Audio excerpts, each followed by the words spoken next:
The year was 2847 by Earth's calendar, and humanity had finally reached the stars. After centuries of struggle, war, and slow progress, they had built ships that could travel faster than light. They had colonized Mars, the moons of Jupiter, and even a few worlds around nearby stars. 12 billion humans lived across the solar system and beyond, full of hope for the future. When the first alien signal reached Earth, the whole species celebrated. They were not alone. The message came from something called the Galactic Council, a union of 12 ancient species that had ruled the Milky Way for millions of years. These aliens welcomed humanity with warm words and generous offers. They promised technology, trade, medicine, and knowledge beyond imagination.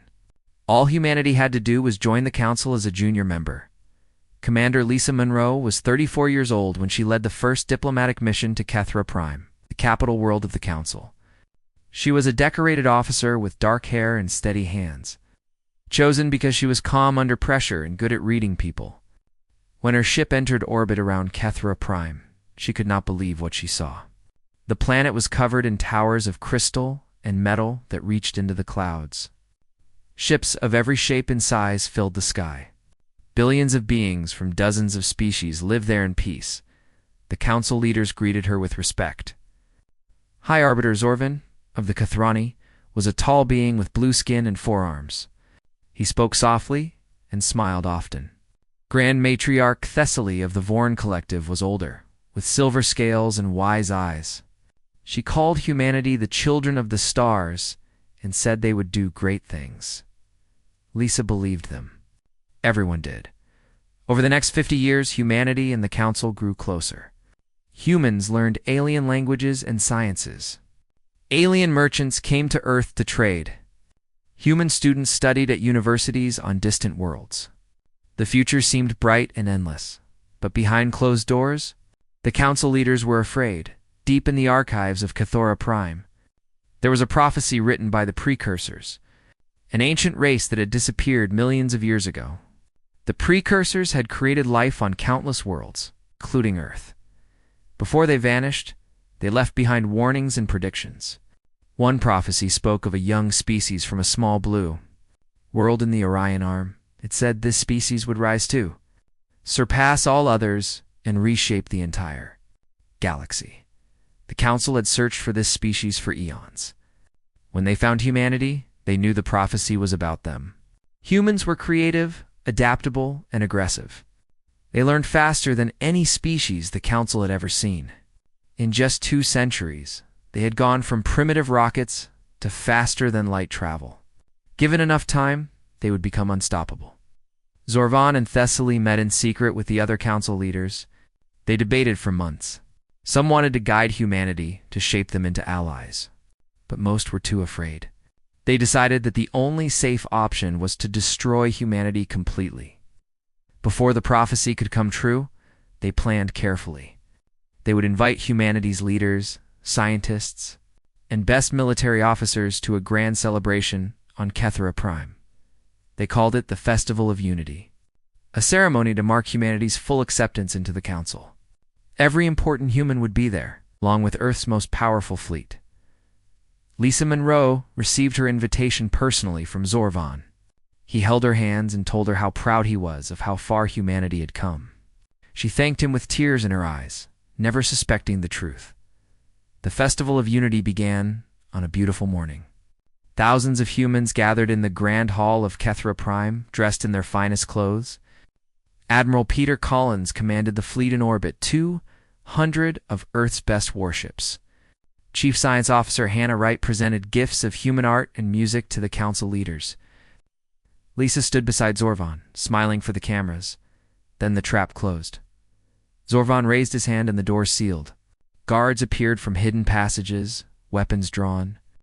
In orbit, the council's combined armada emerged from behind the planet's moons, surrounding the human fleet before they could react. Lisa grabbed Zorvan's arm. "What is this?" she demanded. Zorvan looked at her with something like sadness. "We are sorry," he said, "but your kind is too dangerous to live." The killing began. In the Grand Hall, poison gas flooded the room. Humans fell choking and screaming. Lisa fought her way to a window, watching in horror as energy beams lanced down from orbit, striking the human fleet. Ship after ship exploded in silent flashes of light. On Earth, the attack was even worse. Council ships appeared in the sky without warning. They released a bioweapon engineered to target human DNA. Within hours, billions were dead. Cities burned. Oceans boiled from orbital bombardment. The survivors tried to flee. There was nowhere to go. Admiral Collins managed to send one final transmission before his flagship was destroyed. "This is the Earth Defense Fleet. We are under attack by Council forces. This is not a drill. God help us all." Lisa found a small emergency shuttle in the chaos. She was wounded, bleeding from a gash on her head, but she forced herself to keep moving. As she flew away from Kethra Prime, she could see the human fleet dying behind her. Hundreds of ships reduced to debris in minutes. She knew she could not save them. But she could do one thing. With shaking hands, she recorded a message. She told the truth about what the Council had done and why. She named every Council leader who had voted for humanity's extinction. She included the coordinates of their homeworlds, stolen from a Council database during her years of diplomatic service. And she gave one final command to whoever might hear it. Survive. Remember. Return. She aimed at the deepest parts of space, where hidden research stations and mining outposts might still be listening. Then she set her shuttle to self-destruct. Making sure the Council could not capture her alive, her last thought was of Earth, the blue world she would never see again. Of the 12 billion humans who had existed that morning, fewer than 50,000 survived. They were scattered across hidden stations and asteroid belts and on cold moons where the Council had not thought to look. They watched from the darkness as the Council declared humanity extinct and celebrated their victory. The Council erased all records of humanity from galactic history. Within a generation, most aliens had forgotten humans had ever existed. The prophecy was sealed away, and the Council returned to their comfortable rule of the galaxy. They believed they were safe. They believed humanity was gone forever. They were wrong in the darkness between stars. The survivors gathered. They buried their dead in the cold vacuum of space. They held their children close and whispered stories of the world they had lost. And in their hearts a fire began to burn, a flame of hatred and determination that would never go out. They would survive. They would remember. And one day, no matter how long it took, they would return. The Council had made the worst mistake in galactic history. They had not killed humanity. They had only made them angry, and humanity had a very, very long memory. The first century after the betrayal was the hardest. The survivors called themselves the Remnant, a name that carried both their grief and their pride. They lived in tiny stations hidden in asteroid belts, in caves beneath frozen moons, in ships that drifted through the emptiness between stars. Every day was a fight for survival. Air was rationed. Water was recycled until it tasted like metal. Food was grown in cramped hydroponic bays that never produced enough. Dr. Samuel Katz became the first elder of the Remnant. He was 60 years old when the betrayal happened, a geneticist who had been working on research to extend human lifespans. He had been on a small station near Neptune when the Council attacked, far enough from Earth to escape notice. Now he led 50,000 broken souls who had lost everything. Samuel understood something important. Revenge would not come quickly. The Council had millions of ships and controlled most of the galaxy. The Remnant had nothing but their anger and their determination. If they attacked now, they would be crushed like insects. They needed to think in terms of centuries, of millennia. They needed patience beyond anything humans had ever shown before. He created the doctrine of patience. It had 3 rules. First, the Remnant would never reveal themselves to the galaxy until they were ready. Second, they would grow and advance in absolute secrecy, hiding in the spaces between Council territory. Third, they would never ever forget what had been done to them. Samuel died at the age of 140. His life extended by his own research. Before he passed, he spoke to the gathered Remnant one last time. I will not see our return, he said, his voice weak but clear. Neither will your children or their children. But one day, our descendants will stand over the ashes of the council and remind them that humanity does not die easily. Remember this. Teach it to your children. Let it burn in your hearts until the day of reckoning comes. Generations passed. The remnant grew slowly, carefully.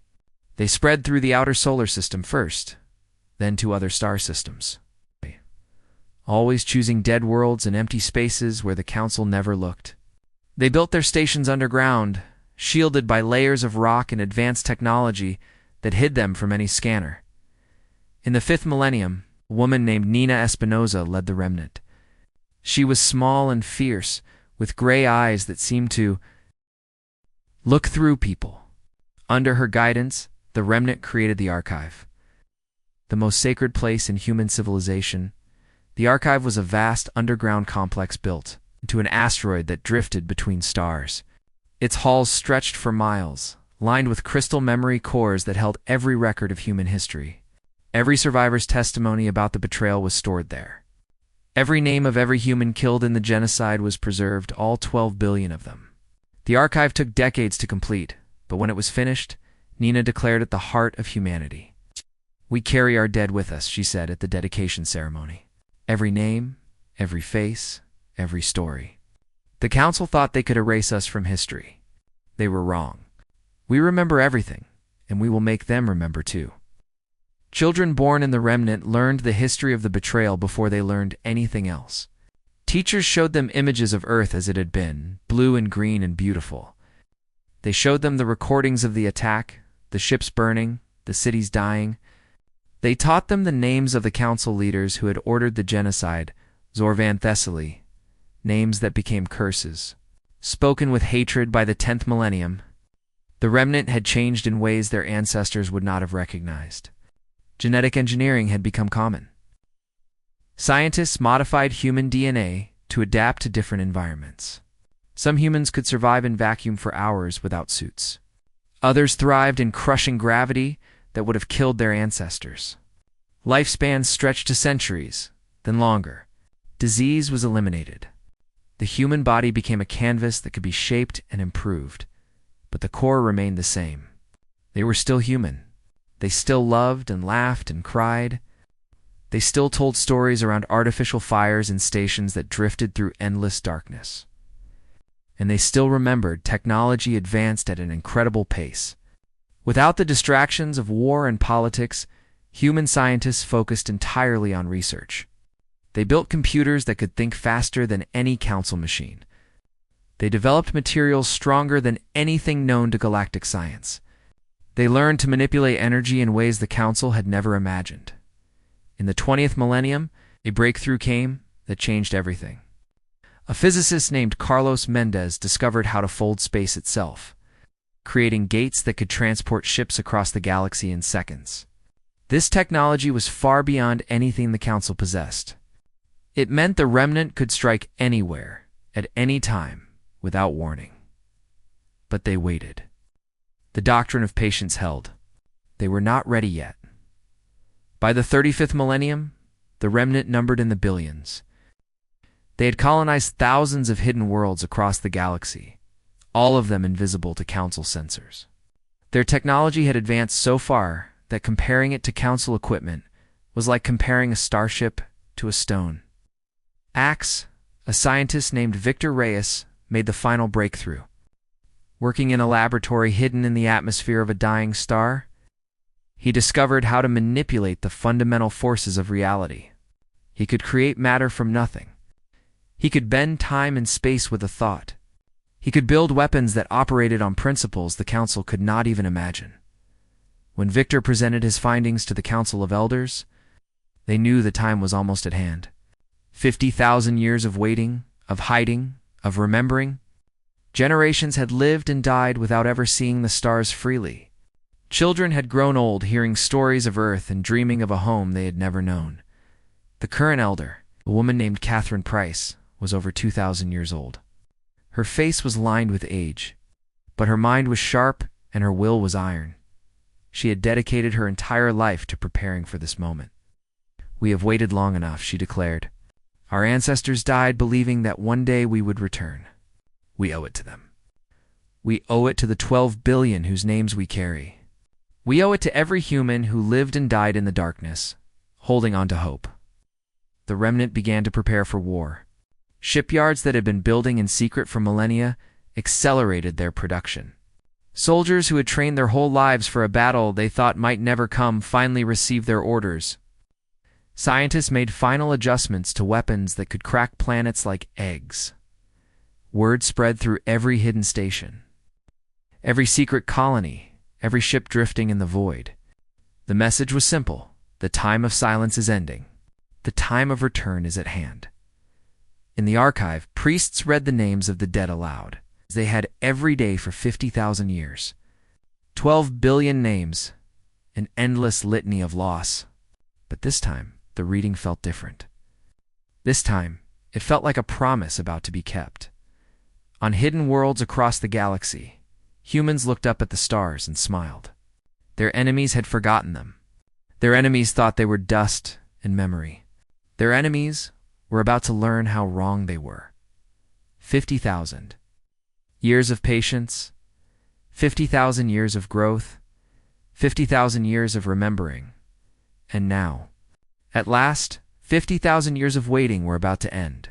Humanity was coming home, 50,000 years after the betrayal. The Galactic Council ruled over a peaceful and prosperous galaxy. 300 species lived under their protection.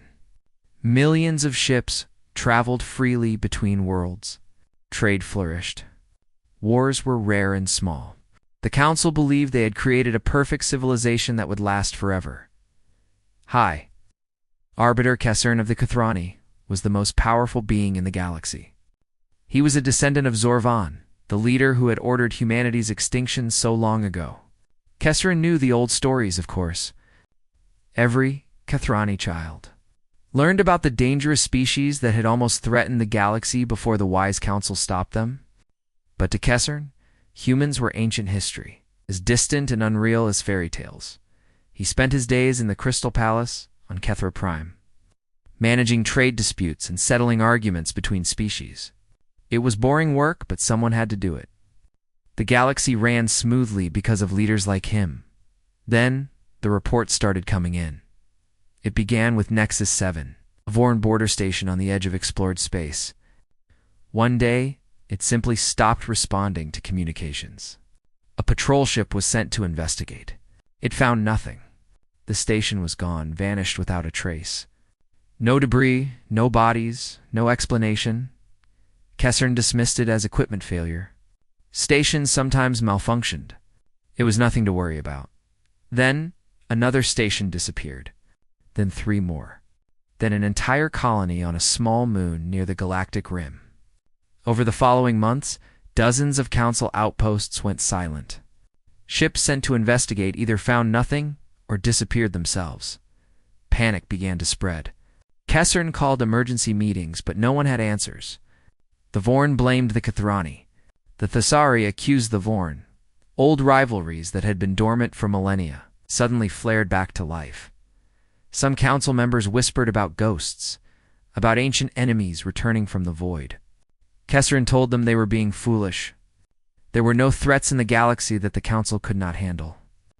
Whatever was happening had a rational explanation. He was still telling himself that when the message arrived, it appeared simultaneously on every screen in council space. Every military network, every personal device, every public display suddenly showed the same image. Human face. The face belonged to an old woman with white hair and dark eyes.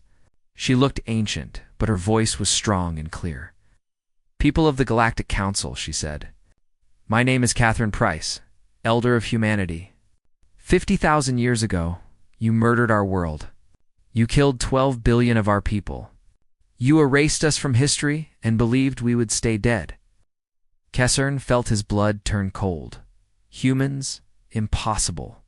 They were extinct. They had been extinct for 50 millennia. The woman continued speaking. "You were wrong. We survived. We grew. We remembered. And now we have returned." Her eyes seemed to look directly at Kesern, though he knew that was impossible. You have one standard year to surrender unconditionally. After that, there will be no mercy. We remember every name. We remember every crime, and we have come for what is owed." The transmission ended. The galaxy erupted into chaos. Far from Kethra Prime, aboard the flagship Remembrance, Admiral Daniel Cortez watched the reaction with satisfaction. He was tall and broad-shouldered, with gray hair and a face lined by centuries of command. His family had served in the human military since before the betrayal. His ancestor, many generations removed, had been the legendary Lisa Monroe herself. Beside him stood Fleet Commander Grace Liu, his second-in-command. She was younger, barely 200 years old, with the silver-gray eyes that marked her as one of the voided Aptid lineages. Her people had evolved to survive in the emptiness between stars, and she moved with the fluid grace of someone born in zero gravity. "They received our message," reported Tactical Officer Maria Santos, her fingers dancing across holographic displays. "Council communications are going crazy. They have no idea where we are or how we sent it." "Good. Begin Phase 2. Phase 2 was simple. Demonstrate that humanity was not making empty threats. Over the following weeks, Council forces tried desperately to find the enemy that had appeared from nowhere. They sent fleets to patrol their borders. They increased sensor coverage to maximum. They prepared their weapons for combat. It did not help. Human ships appeared without warning, struck their targets with overwhelming force, and vanished before anyone could respond. They moved through dimensions the Council did not know existed. Their weapons bypassed shields as if they were not there.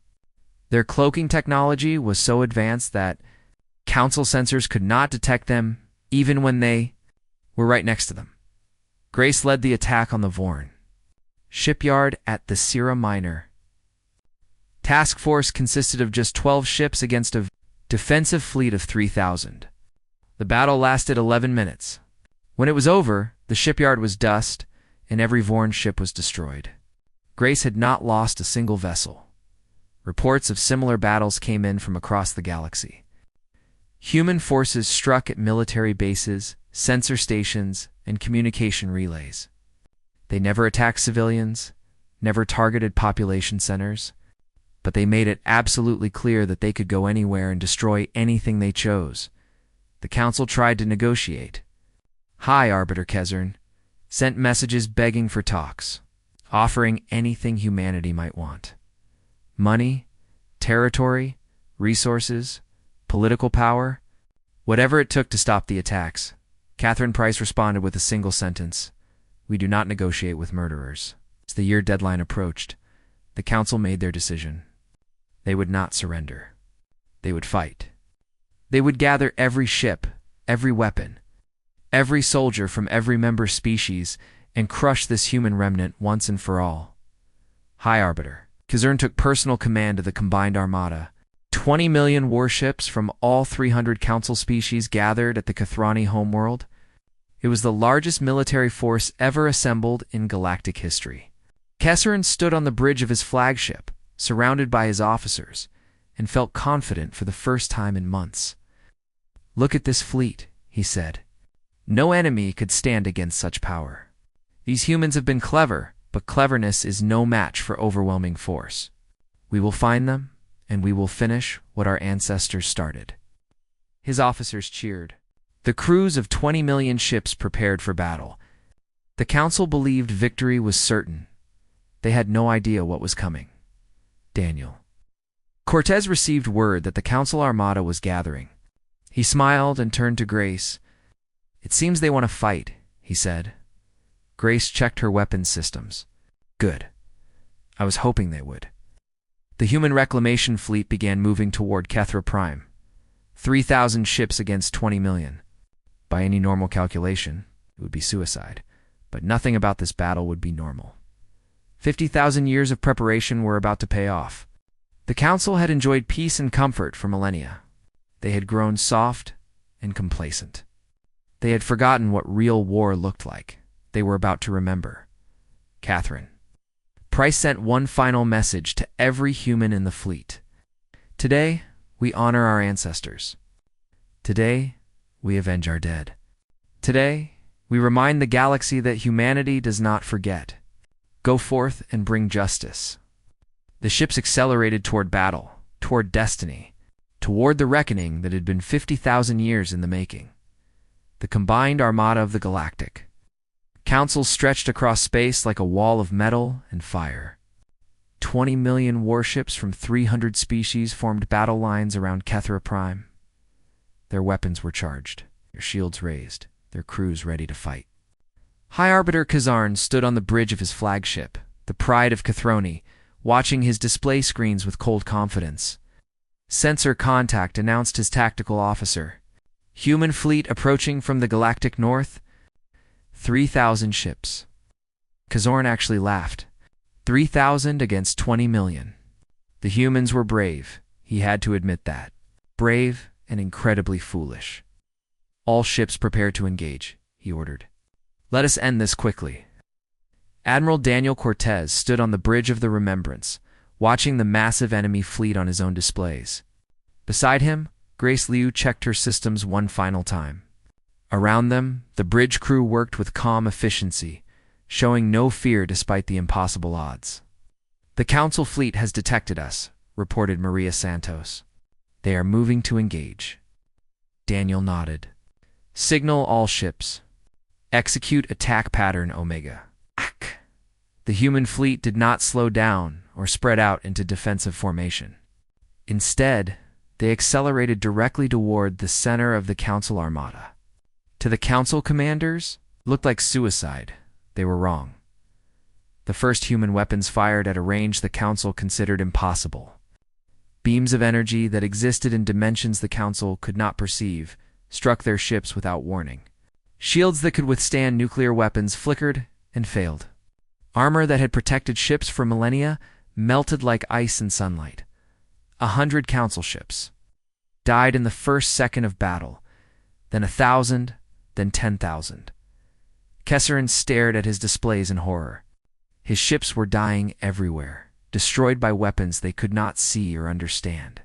Return fire passed through the human ships as if they were ghosts, striking nothing but empty space. What is happening? He demanded. How are they doing this? No one had an answer. Grace-Lu commanded the assault wing that drove straight into the heart of the Council formation. Her ship, the Remembrance, moved through the enemy fleet like a blade through water. She destroyed a cruiser with a thought, reduced a battleship to atoms with a gesture. Around her, human pilots did the same, each one worth 1,000 Council vessels. Target the command ships, she ordered. Cut off their leadership. The human fleet split into smaller groups, each one hunting down the flagships of different Council species. The Vorn command vessel exploded under concentrated fire. The Thessari admiral's ship was crippled and captured. One by one, the leaders of the Council armada were eliminated. The battle lasted for hours. By the end, space around Kethra Prime was filled with debris. 17 million Council ships had been destroyed. The remaining 3 million had surrendered or fled. Human losses totaled 47 vessels. Grace brought the Remembrance alongside the Pride of Kathrani. The flagship was damaged but still functioning, its crew alive but helpless. She led the boarding party personally. Walking through corridors filled with terrified Kathrani, soldiers who threw down their weapons at the sight of her, she found Kesserin on the bridge, standing among his dead officers. He had not run. She respected that, even if she hated everything he represented. Hi, Arbiter Kazern, she said, her voice flat and cold. You are under arrest for crimes against humanity. Kesserin looked at her with eyes full of confusion and fear. How? He whispered. How is this possible? You were supposed to be extinct. You were supposed to be gone forever. Grace stepped closer. You gave us 50,000 years. Did you think we would waste them sitting in the dark feeling sorry for ourselves? We learned. We grew. We became something your ancestors could never have imagined. And we never, ever forgot what you did to us. Kesserin fell to his knees. I was not even born when that happened. My people have done nothing to you. Your people knew, Grace replied. Your historians recorded the truth in secret archives. Your leaders passed down the knowledge. For 50,000 years, your civilization profited from our genocide and never once sought to make amends. That is not innocence. That is complicity. She gestured to her soldiers. Take him. News of the Council's defeat spread across the galaxy like wildfire. Species that had ruled the stars for millions of years suddenly found themselves powerless. Some tried to resist and were crushed. Others surrendered immediately, hoping for mercy. A few attempted to flee to the farthest edges of the galaxy, but there was nowhere humanity could not reach. The trials began on Kethera Prime itself, in the Grand Hall where Lisa Monroe had been betrayed 50,000 years ago. Elder Catherine Price presided, her ancient face showing no joy, its only grim determination. The accused were brought before her one by one. Leaders, generals, politicians, anyone whose family had been part of the original conspiracy or who had helped maintain the cover-up over the millennia. The evidence against them was overwhelming. Records from the archive, testimony from survivors, data stolen from council databases. Catherine spoke to the assembled prisoners. You are not being punished simply for what your ancestors did, she said. The sins of the past do not automatically transfer to the present, but you are being held accountable for 50,000 years of silence. Your civilizations knew the truth. Your leaders could have sought reconciliation at any time. Instead, you celebrated our extinction and built your prosperity on our bones. That is why you stand here today. The sentences varied based on the degree of involvement. Some species lost their military capabilities forever. Others were stripped of their seats in what would become the new galactic government. Those whose leadership had been most active in perpetuating the lie faced harsher justice. Several former council members were executed for their roles in ongoing crimes against other species discovered during the investigation. But there were no mass killings, no genocide in return for genocide. Catherine had been clear about that from the beginning. We will not become what they were, she declared. We are better than that. We must be better than that, or our ancestors died for nothing. The Kathrani homeworld was not destroyed. Instead, it was transformed into a memorial. The Grand Hall became a museum dedicated to human history, from the first steps on Earth to the long exile in the dark. The names of all 12 billion victims were inscribed on walls that stretched for miles. Visitors from across the galaxy would come there to learn what had happened, to promise that it would never happen again. Grace stood in that hall on the day it opened. Reading names she had memorized centuries ago, she thought about Lisa Monroe, who had died alone in a shuttle trying to warn her people.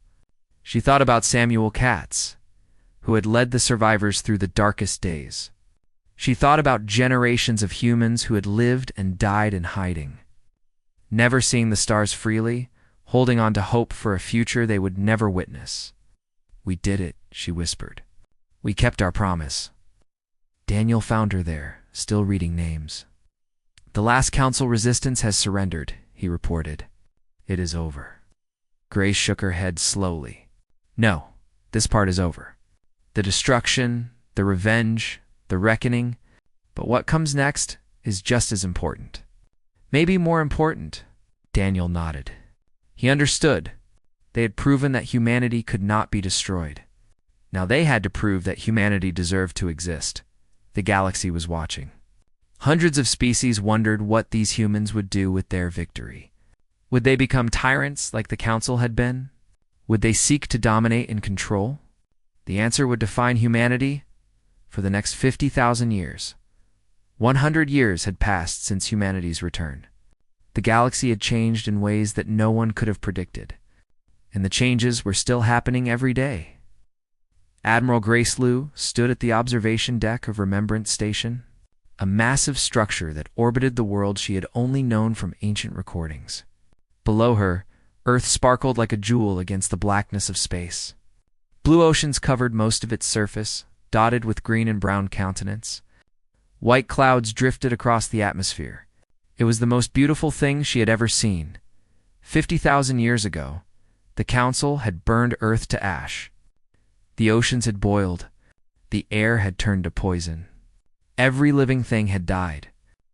The Council had believed that Earth would remain dead forever. A warning to any species that might challenge their rule they had underestimated. Human stubbornness turned technology developed during the long exile had done the impossible. Over the past century, human scientists had rebuilt Earth from the ground up. They had restored the atmosphere, refilled the oceans, and planted new forests. Animals cloned from preserved DNA roamed lands that had been lifeless for millennia. Earth lived again. Daniel Cortez joined Grace at the window. His hair had gone completely white now, and he walked with a slight limp from an old battle wound, but his eyes were still sharp. He had retired from military service decades ago, content to let younger officers take over. "I never thought I would see this," he said quietly. "Earth alive again."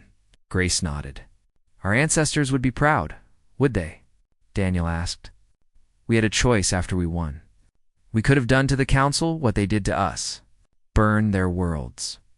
Kill their people. Erase them from history. Some wanted that, but we did not do it. No, we did not." Daniel smiled. "That is what makes me proudest. Not the victory. Not the technology. The choice to be better than our enemies." The new galactic order was nothing like what the Council had built. There was no supreme authority ruling over everyone else. Instead, the Galactic Assembly met on Earth, with representatives from every spacefaring species. Decisions were made together by consensus. With no single group able to dominate the others, humanity held no special rank or privilege. That had been Catherine Price's final decree before her death 30 years ago. She had lived to see Earth restored, walking on soil that her ancestors had been denied for 50 millennia. She had died peacefully, surrounded by family, knowing that her life's work was complete. "We will be guardians," she had said in her last public address. "Not rulers. We will protect the weak and stand against tyranny wherever it appears. But we will not become what the Council was. We will not let power corrupt us. If we do that, then all our suffering was for nothing." Not everyone agreed with this approach. There were humans who believed that after 50,000 years of suffering, humanity deserved to dominate the galaxy. They wanted revenge without end, the complete subjugation of every species that had benefited from humanity's genocide. These voices were loud sometimes, especially among those who had lost family in the original betrayal, but they were a minority, and our influence faded with each passing year. The new generation of humans, born after the return, grew up in a galaxy at peace. They made friends with aliens, studied at mixed universities, worked alongside beings their ancestors had seen only as enemies. The old hatreds began to soften, though they never completely disappeared. On the anniversary of humanity's return, ceremonies were held across human space. The names of the 12 billion dead were read aloud, a process that took many days. The history of the betrayal and the long exile was taught in every school, human and alien alike. No one was allowed to forget what had happened. Grace attended the ceremony on Earth this year, standing in a crowd of millions. Humans and aliens gathered together, united in remembrance. The air smelled of flowers and grass, scents that humanity had not known for 50,000 years. A young Kethrani female approached her nervously. She was barely more than a child, born long after the war. Her blue skin was pale with anxiety, and her four hands trembled slightly. "Admiral Liu?" she asked. "May I speak with you?" Grace nodded. "Of course." The young Kethrani took a deep breath. "My name is Desina. I am a student at the Galactic Academy on Mars. I study human history." She paused, gathering her courage. "I wanted to say that my people are sorry. I know it does not undo anything. I know words cannot bring back the dead or heal the wounds, but I am sorry. We are sorry." Grace looked at her for a long moment. She thought about everything her people had suffered. The genocide. The exile. The thousands of generations who had lived and died in darkness, never knowing anything but hiding in hatred. Part of her, a part she had never been able to silence completely, wanted to reject this apology. It was too small, too late, too easy. But then she thought about what Catherine Price had taught them, about being better than their enemies, about choosing the future over the past. She reached out and placed her hand on the young Kethroni's shoulder. "The sins of the past do not belong to you," she said. You did not choose to be born Kathrani, any more than I chose to be born human. What matters is not what our ancestors did. What matters is what we build together now." This in his eyes filled with tears. "Do you really believe that?" Grace considered the question seriously. "I am trying to," she admitted. "It is not easy. Some days I still dream about the war. I still feel the anger burning inside me. But I know that if I hold on to that anger forever, it will destroy me. It will destroy all of us. We have to find a way forward, or we become trapped in the past." The Sina nodded slowly. "My teachers say the same thing. They say that true strength is not the ability to destroy your enemies. It is the ability to forgive them. Your teachers are wise." Grace smiled, and she was surprised to find that it was genuine. "Come walk with me. Tell me about your studies." They walked together through the memorial gardens, human and Kathrani, past and future, taking steps side by side. Above them, ships from 100 worlds crossed the sky, heading to destinations across the galaxy. Earth hummed with life, the birthplace of humanity restored to its former beauty and more. The prophecy the precursors had written so long ago had come true. Humanity had risen to reshape the cosmos. But not through conquest or domination, not through hatred or revenge, through survival, through patience. Through the simple, stubborn refusal to let evil win. Daniel found Grace later that evening, sitting alone on a hillside watching the sunset. The sky was painted in shades of orange and purple, colors that no human had seen on Earth for 50 millennia. "You talked to that Kathrani girl for hours," he observed. Sitting down beside her, she reminded me of someone, Grace said. "A young version of myself, I think. Full of questions and guilt and hope." "Do you think we made the right choice?" "Mercy, instead of more destruction." Grace thought about it for a long time before answering. "I think we made the human choice," she finally said. "Our ancestors survived the worst thing that can happen to a species. They could have become monsters in response. They could have taught their children nothing but hatred. Instead, they taught us to remember, but also to hope. To seek justice, but also to know when justice is enough." She looked up at the stars beginning to appear in the darkening sky. "The Council tried to destroy us because they feared what we might become. They were right to be afraid. But they were wrong about what we would do with our power." Daniel nodded. "We proved that humanity deserves to exist." "We proved more than that," Grace replied. "We proved that survival is not enough. Growth is not enough. Even victory is not enough. What matters is what you do with all of it. What kind of future you build." The stars shone down on a galaxy transformed. 300 species lived together in something closer to peace than the cosmos had known in millions of years. Humans walked freely on worlds that had once belonged to their murderers. Children who would never know the darkness of exile played under alien suns, and on Earth, restored against all odds.